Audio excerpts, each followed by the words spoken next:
여주동행 바나바 라이프 오늘의 여바라 시간 복된 주님의 날 아침입니다. 오늘도 예레미야 34장 1절에서 7절까지의 생명의 삶 말씀 본문으로 말씀을 따라 사는 삶이 최고의 성공이다 라는 주제로 말씀 묵상 나눔 복된 영적 여행 이 시간 출발하도록 하겠습니다. 자, 먼저 본받아야 할 모본의 말씀 함께 나누기를 원합니다. 아주 오래전 일입니다. 제가 젊은 시절 부목사 때의 일이었는데요. 부목사로 섬기던 저희 교회에 장로님 한 분이 계셨는데 그분은 주일 예배 기도 인도할 때마다 늘 개인의 생사 화복과 국가의 흥망성쇠를 주관하시는 하나님 이런 기도의 문구를 늘 사용을 하였어요. 오늘 우리가 묵상하는 이 묵상 말씀에서 참 저는 그 장로님의 기도의 내용을 절실히 목격을 하고 있어요. 자, 1절입니다. 바벨론의 느부갓네살 왕과 그의 모든 군대와 그의 통치하에 있는 땅의 모든 나라와 모든 백성이 예루살렘과 그 모든 성읍을 칠 때에 말씀이 여호와께로부터 예레미야에게 임하여 이르되. 오늘의 이 조금 전에 묵상한 이 말씀에서 모든이라는 말이 계속 반복되고 있어요. 이것은 그만큼 이제 바벨론 사람들과 예루살렘의 유다 사람들이 서로 아주 총력적으로 대결하며 피를 흘리며 지금 싸우고 있다는 현장성을 보여주고 있는 거죠. 그렇게 총력적으로 피를 흘리며 싸우는 와중에 여호와의 말씀이 오늘 묵상에서 예레미야에게 임한 것입니다. 이미 여호와 하나님은 예레미야 입술을 통해서 다양한 계기로 말씀을 유다에게 전했습니다. 그래서 유다는 바벨론의 손에 의해 하나님이 넘기셨다. 그러므로 그 바벨론의 지배를 받고 그리고 충분한 회복의 시간이 지나면 유다는 그 포로에서 돌아오게 되고 그리고 유다는 다시 서리라. 이렇게 여러 차례 여호와께서는 예레미야를 통해서 예언을 하셨어요. 자, 오늘 묵상에서 하나님이 주시는 말씀입니다. 2절과 3절이에요. 이스라엘의 하나님 여호와께서 이와 같이 말씀하시니라. 너는 가서 유다의 시드기야 왕에게 아뢰어 이르기를 여호와의 말씀에 보라, 내가 이 성을 바벨론 왕의 손에 넘기리니 그가 이 성을 불사를 것이라. 내가 그 손에서 벗어나지 못하고 반드시 사로잡혀 그의 손에 넘겨져서 내 눈은 바벨론 왕의 눈을 볼 것이요 그의 입은 내 입을 마주대하여 말할 것이요 너는 바벨론으로 가리라. 여호와 하나님은 오늘 묵상에서 예레미야를 통해 시드기야 왕에게 하나님의 메시지를 지금 분명하게 전달하고 있는데요.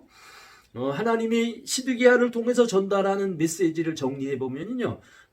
첫째는 예루살렘 성을 바벨론 왕에게 넘긴다. 그리고 두 번째는 시드기야 왕은 바벨론 왕의 손에 사로잡힌다. 그리고 세 번째는 그래서 시드기야 왕은 바벨론의 포로가 된다. 이상의 내용입니다. 하지만 지금 시드기야 왕은 이 같은 하나님의 말씀에 순응하고 하나님의 말씀에 순종하는 현장에 있지 않고 오히려 반대로 선포되는 하나님의 말씀과는 정반대의 거역하고 거스리는 현장에 지금 시드기야 왕은 거하고 있는 것입니다. 저는 오늘 이 말씀을 오늘 묵상에 오늘 하루의 모본의 말씀으로 삼는 것입니다. 그래서 지금 나는 하나님의 말씀에 따르는 형편에 거하고 있는지를 지금 내 자신, 우리 자신을 영의 눈으로 잘 분별했으면 좋겠습니다. 그래서 인생의 성공을 많은 사람들은 추구하죠.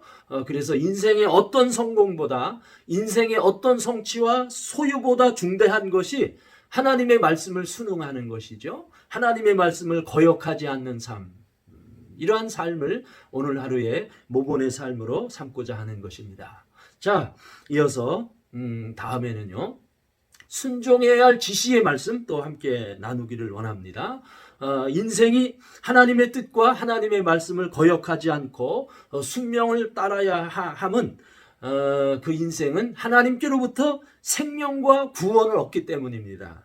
자, 4절과 5절 말씀이에요. 그러나 유다의 시드기야 왕이여 여호와의 말씀을 들으라.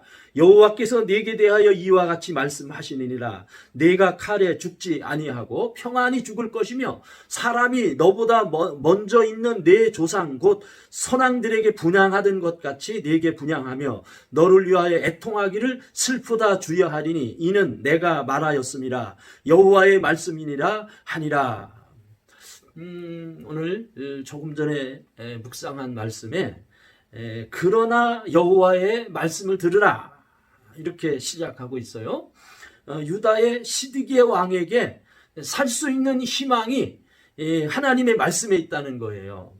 하나님은 이처럼 시드기야에게 지금 피할 길을 주시고 계세요. 그래서 그 같은 엄청난 이제 메시지 앞에 하나님이 피할 길을 주셨는데 또 정리를 해보면요. 첫째로 칼에 죽지 않는다라는 말씀이고요. 둘째로 평안히 죽어서 그래서 그가 죽고 난 이후에 존경과 예를 얻는 최후를 누리겠다. 이렇게 하나님께서 시드기야에게 희망의 말씀, 구원의 말씀을 지금 나누고 있습니다. 참 그렇습니다. 하나님은 우리에게 피할 길을 주시는 분이에요. 심판 중에도 자비를 잊지 않는 분이 하나님이십니다. 나를 향해 주시는 하나님의 자비의 음성을 잘 들어 오늘 하루도 순종하는 하루의 날로 삼을 수 있기를 다짐하고 축복합니다. 끝으로 한 가지 더 나누는데요. 붙잡아야 할 약속의 말씀 함께 나누기를 원합니다. 6절 7절 말씀이에요. 선지자 예레미야가 이 모든 말씀을 예루살렘에서 유다의 시드기야 왕에게 아뢰니라. 그때에 바벨론의 왕의 군대가 예루살렘과 유다의 남은 모든 성읍을 쳤으니 곧 라기스와 아세가라 유다의 견고한 성읍 중에 이것들만 남았습니다. 하나님의 메시지는 시드기야 왕에게 그대로 아주 본질적인 것 그대로 지금 전달되었습니다. 그러나 그러함에도 불구하고 시드기야 왕과 유다 백성들이 처해 있는 위치는 하나님의 말씀을 거역하는 자리예요. 하나님의 말씀을 거스려 자기 스스로 위기에 봉착해 있는 이 같은 자리에 처해 있는 것입니다. 그래서 지금 유다의 성읍은 다 무너졌고요. 남쪽에 애굽과 접해 있는 두 개의 견고한 성읍만 지금 남아 있는 것입니다.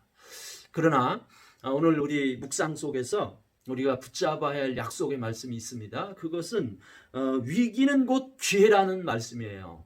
그래서 하나님의 말씀의 방향과 일치를 이루는 삶, 그것이 기회로 이루는 중요한 반등의 문이 되는 거예요. 말씀을 따르는 삶이 곧 최고의 성공이에요. 그러함에도 불구하고 오늘 시드기야 왕과 유다 사람들은 끝까지 바벨론에게 항전하려고 합니다. 바벨론에게 항전하는 것은 이것은 애국적인 행동일까요? 결코 그렇지 않습니다. 그것은 반대로 바벨론에게는 항전하지만은 애굽을 의지하는 것입니다. 애굽을 의지하는 것은 하나님이 미워하고 하나님이 싫어하는 것입니다. 결국 우리의 궁극적인 삶의 방향은 하나님의 말씀과 일치점을 이루는 것이죠. 하나님의 말씀을 이루는 화살표 방향대로 우리가 살아가는 것, 그것이 우리 인생의 성공의 지름길입니다. 지금 말씀에 순종합니다. 여바라, 여주동행 바나바 라이프 오늘도 계속됩니다.